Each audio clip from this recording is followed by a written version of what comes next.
Assalamualaikum warahmatullahi wabarakatuh. Alright, untuk kelas pada pagi ini, cikgu akan sambung lagi ya. Itu topik 2.6, daya. Okay, topik tingkatan 4. Alright, daya ni mungkin kamu pernah jumpa dalam subjek sains sebelum ni. Mungkin pada masa tingkatan 1 hingga tingkatan 3 kamu pernah jumpa. Banyaklah. Alright, untuk aktiviti kita akan buat nanti masa di dalam kelas. Okay, untuk kelas online ni, cikgu akan sebut berkenaan dengan teori je lah. Alright, daripada aktiviti di atas aktiviti di atas ni, dia nak ni, mencetuskan idea bagaimana nak menghubungkan antara daya dengan pecutan serta jisim dengan pecutan. So, letak troli lah. Okay, so letak troli. Nak tengok dia punya panjang. Okay, so kamu nak menentukan hala jawal dan juga hala akhir lah. Okay, ini bagi Peter T kamu ingat lagi ya. Alright, so cikgu pergi terus kepada keputusan. Okay, kepada kesimpulan lah. Okay, keputusan aktiviti 2.13 menunjukkan pecutan objek dia bergantung kepada daya. Okay, yang dikenakan dan juga jisim objek. Okay, so kamu tengok perhatikan antara pecutan so pecutan dengan daya dia berkadar terus. Okay, dia berkadar terus. Okay, maksudnya ialah semakin bertambah daya yang dikenakan, semakin bertambah pecutan yang terhasil lah. Okay, so ni ya, simbol dia A berkadar terus dengan F dengan syarat Fm ialah malar punya jisim. Okay, kena daripada aktiviti yang kedua, jisim dan juga pecutan. Okay, jisim dan pecutan. Okay, so daripada graf 1/m 1/m, okay, dia berkadar terus dengan A. Okey, tapi kalau kita baca daripada bawah sahaja, iaitu M dan juga A, maksudnya jisim dia berkadar songsang dengan pecutan.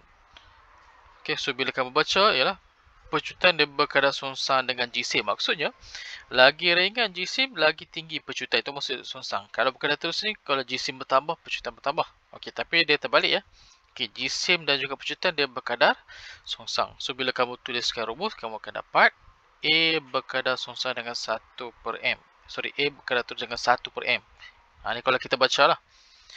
A berkadar terus dengan 1/m. So, kalau kamu baca A dan M sahaja, A berkadar songsang dengan M. Kita cara baca dia.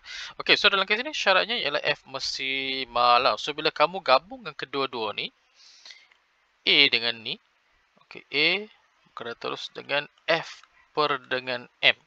Okey, so bila kita pindahkan, F berkadar terus dengan MA. Alright. So daripada kes daripada hubungan yang ini, hubungan antara daya jisim M dan pecutan A bagi suatu objek yang bergerak. So bila kita gantikan, F berkadar terus dengan MA. Okey, di mana A ni kita gantikan dalam rumus pecutan. Okey, daripada ungkapan hukum gerakan Newton yang kedua. Okey, di mana pecutan ialah kadar perubahan hal laju. Okey, kadar perubahan hal laju. Alright, so kamu gantikan bila kembangkan balik. So atas tu dia akan jadi M darab V dengan M darab U. So MV dia dah jadi kepada momentum. So MV tolak MU ialah dia jadi ni. Perubahan momentum. So bila per dengan masa, okey, apa jadi? Dia akan jadi kadar perubahan. Cara baca ni ialah bila letak dengan T, dia akan jadi kadar. So kadar ni merujuk kepada perubahan masa lah. So MV tolak MU ialah perubahan momentum. Okey, so bila ada T, dia akan jadi kadar perubahan momentum. Okey.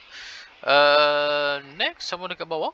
So hukum gerakan Newton kedua menyatakan bahawa kadar perubahan momentum berkadar terus dengan daya. Okay, apabila bertindak pada arah tindakan daya. Okay, so, kamu akan dapat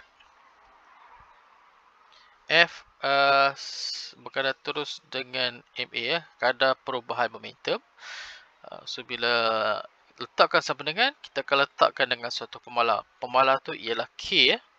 Okay, so dalam unit SI, 1 Newton ialah daya yang menghasilkan satu pecutan 1 meter per saat kuasa 2 bila bertindak balas terhadap 1 kilogram. So bila kamu gantikan F sama dengan KMA. Okay, so daya 1 Newton. Okay, K kita tak tahu kan? Okay, K, M bertindak pada 1 kilogram. So, M ialah 1 kg. Menghasilkan pecutan 1 meter per saat. So, pecutan dia ialah 1 ms negatif 2. So, bila kamu gantikan ni, kamu akan dapati bahawa nilai K adalah sama dengan 1. Okay, so, bila K sama dengan 1, automatik rumus yang ini, K dia akan jadi 1. Okay, so, kamu akan dapat F sama dengan 1 MA. So, biasanya 1 ni tidak dinyatakan lah. Okay, so akan dapatlah terbitlah rumus F sama dengan MA. Alright, so ini adalah rumus bagi daya rumus asas. Ini kamu kena ingat. Alright. So maka F sama dengan MA. Okay, kita cuba tengok sikit ya. Selesaikan masalah melibatkan rumus penggunaan rumus F sama dengan MA. Okay, yang ini kita cuba contoh. Alright, kita ambil yang ni. Okay, so ingat lagi ya cara cikgu. So kita akan guna 3 step. Okay, step pertama ialah kamu akan keluarkan isi. Okay, step pertama ialah kamu akan keluarkan isi. Step kedua ialah kita akan buat gantian menggunakan rumus yang untuk menyelesaikan masalah ini, kita akan pilih satu rumus yang sesuai. Dan yang ketiga ialah gantian. Gantian masuk ke dalam rumus. Okey, kita cuba dulu yang pertama. Keluarkan isi dulu. Okey, seorang pekerja menarik satu beban berjisim 80 kg. Okey, so dia kata jisim. So, keluarkan jisim objek 80 kg. Sepanjang suatu permukaan mengufuk dengan daya. Daya yang dikenakan ialah 160 Newton. So, F sama dengan 160 Newton. Okey, jika permukaan itu adalah licin. Okey, so bermaksud dekat sini kita abaikan rintangan geseran. Rintangan ataupun geseran. Berapakah pecutan? Okey, so apa yang nak ditanya ialah pecutan. Okey, so ini isi yang kita dah ada. Alright, yang kedua ialah tukar rumus yang nak dipakai. Okay, so rumus yang nak dipakai nak mencari pecutan. Jika kita ada jisim dan kita ada daya, so kita akan pakai rumus daya lah. F sama dengan M A. Di mana nak cari A, kamu terbalikkan rumus sahaja. A sama dengan F bahagi dengan M. Okay, so step yang ketiga ialah kamu gantilah. Okay, so berapakah nilai F? Okay, berapa nilai F? So nilai F ialah 160 Newton. So 160 Newton bahagi dengan M. So berapa nilai jisim? Jisim dia ialah 80 kg. Okay. So 160 bahagi dengan 80. Kosong betul 8. 8 kali 1, 8 kali 2. So pecutan dia ialah 2. Okay, ingat lagi unit pecutan? MS negatif 2. Okay, settle. Okay, MS negatif 2. Okay, dapat dah? Alright.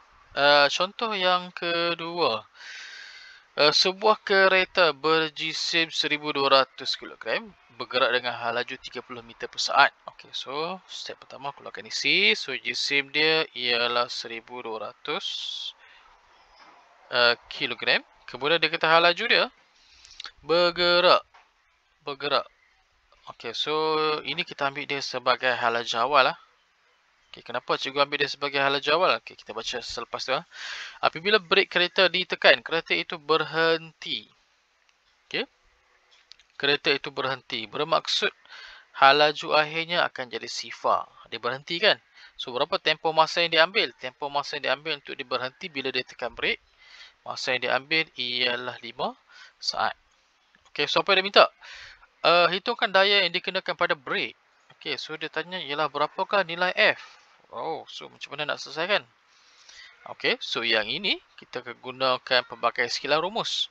Nak mencari daya, kita akan pakai F sama dengan MA. Tetapi kita tak ada A. So nak cari A, kita gunakan rumus kadar perubahan hal laju. Nak menentukan pecutan ialah perubahan hal laju lah. V tolak U bahagi dengan T. Okay, step ketiga ialah kita buat gantian. Gantian bagi pecutan dahulu. So, A sama dengan V tolak U per T. So, berapa nilai V? V nilainya ialah kosong. Ini ya, V nilainya ialah kosong. Tolak U. U berapa? U ialah 30. So, kosong tolak 30 bahagi dengan Masa yang diambil T 5 second. Alright, so pecutan dia ialah negatif negatif 6, ms negatif 2. Okay, so biar saja negatif. So negatif ni bermaksud kereta tu melakukan nyah pecutan Okay, dalam settle dah belum lagi. Yang dia nak cari ialah daya. So berapakah daya yang dikenakan pada brake. Okay, so kita buat gantian. M ialah G-sim kereta tadi So G-sim kereta ialah 1200 kg. 1200 kg. Darabkan dengan pecutan. So negatif 6 ms negatif 2. So 1200 darab negatif 6. So kamu kira-kira kamu akan dapat negatif 7200. Okay, so unit bagi daya ialah Newton. Okay, unit bagi daya ialah Newton. Okay, so kamu akan dapat negatif. Okay, so negatif itu maksud brake yang dikenakan menentang daya arah gerakan kereta. Okay, so dia tak boleh ikut. Kalau positif, dia akan jadi makin laju lah. Maksudnya sama dengan arah kereta kan. So negatif ni ialah dia nak mengurangkan daya yang dikenakan, nak menghentikan. So mesti negatif lah. Okay, negatif 7200. Alright. Itu sahaja. Okay, itu sahaja untuk topik 2.6. Itu berkenaan dengan daya. Okay, untuk latihan, kamu boleh refer kepada Telegram. Nanti cikgu akan bagi dalam kamu punya modul lah. Okey, itu saja untuk hari ini. Sekian. Bye-bye. Alright, cikgu sambung. Cikgu akan tunjukkan contoh ada bagi latihan 2.6 untuk daya. So, yang ini kamu tengok dekat dalam buku modul lah. Buku modul, muka surat muka surat 48. Ini tak sama ni. Nanti kamu tengoklah dalam muka surat kamu yang ni. Alright, contoh mengirakan pecutan So macam mana kamu nak mengirakan pecutan bagi blok di bawah. Okay, so dia dah bagi, yang ni senang lah, dia bagi gambar je kan. Alright, so nak kira pecutan. So nak kirakan pecutan, so kita dah ada M. So cikgu tak keluarkan lah, cikgu tak tulis dekat bawah cikgu tak tulis sebab dah ada dekat situ. So kamu nak cari pecutan, so cikgu terus pergi kepada step yang kedua. Okay, so rumus kita gunakan rumus, nak diguna pakai. So A sama dengan F bahagi dengan M. So F dia berapa? Okay, F dia ialah 8 Newton bahagi dengan G-sim dia ialah 2 kg. So 8 bahagi 2 ialah 4. Okay, so unit bagi pecutan ialah ms negatif 2. Okay, senang je. Okay, kemudian contoh. So dekat bawah okay, beza di antara A, B, C. A, B, C. Okay, cuba tengok B So, mana B? Okay, B dekat bawah. Okay, cuba kamu perhatikan pada B. Okay, kalau B, kamu perhatikan ada dua daya yang dikenakan. Okay, satu ialah F bersama dengan 14 Newton ke arah kanan. Okay, satu lagi ialah F sama dengan 6 Newton. Arah yang sama juga. Okay, so dia akan ada satu baru dekat sini iaitu FP. FP tu apa? FP merujuk kepada daya paduan Okay, so sebabkan dia arah yang sama, maka daya yang dikenakan, jumlah daya kamu akan tambah sajalah. 14 tambah 6. Okay, so jumlah daya yang dikenakan adalah 20 Newton. Okay, so macam mana nak cari pecutan? Okay, so kita akan ganti F sama dengan F per M. Okay, so yang bawah ni cikgu bagi kepada kamu selesaikan cuma cikgu nak ajar macam mana nak tengok berapakah daya paduan dia. Okey, kalau yang C pula. Okey, sama juga ada dua daya yang dikenakan. Cuma yang beza dekat sini ialah arah yang dikenakan adalah berbeza. Okey, 18 Newton di sebelah kanan dan 2 Newton di sebelah kiri. So berapa dia punya daya paduan dia? Okey, so kita akan ambil satu arah sebagai positif So katakanlah cikgu ambil ke kanan ialah positif. Okay, so bermaksud daya ke kiri dia akan jadi negatif. So paduannya ialah 18 Newton tambah paduan kena tambah okay, tetapi yang 2 Newton ni dia akan jadi negatif. Okay, kenapa negatif? Sebab arah dia berbeza. So 18 tambah negatif 2. So 18 tolak 2 lah. Okay, so dia punya daya paduannya ialah 16 Newton. Okay, so nak cari pecutan guna macam biasalah A sorry, daripada F sama dengan MA. So, A sama dengan F bahagi M. Okay, so kamu buat gantian lah. Okay, untuk D. Okay, untuk D. Okay, ada 3 daya. Okay, so daya pertama 10 Newton ke arah kanan. Kemudian ada 2 daya ke kiri, F dan juga R. Okay, so ada 2. So, berapakah dia punya daya paduan dia? Okay, so untuk yang ni cikgu tinggalkan kepada kamu. Selesaikan BCD.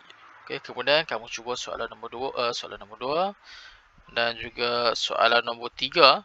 Nombor 3, cikgu tak tunjuk nanti dia jawapan. Boleh ya? Alright, so yang itu sahaja. Siap. Jangan lupa snap dan hantar jawapan kepada cikgu. Thank you. Bye-bye.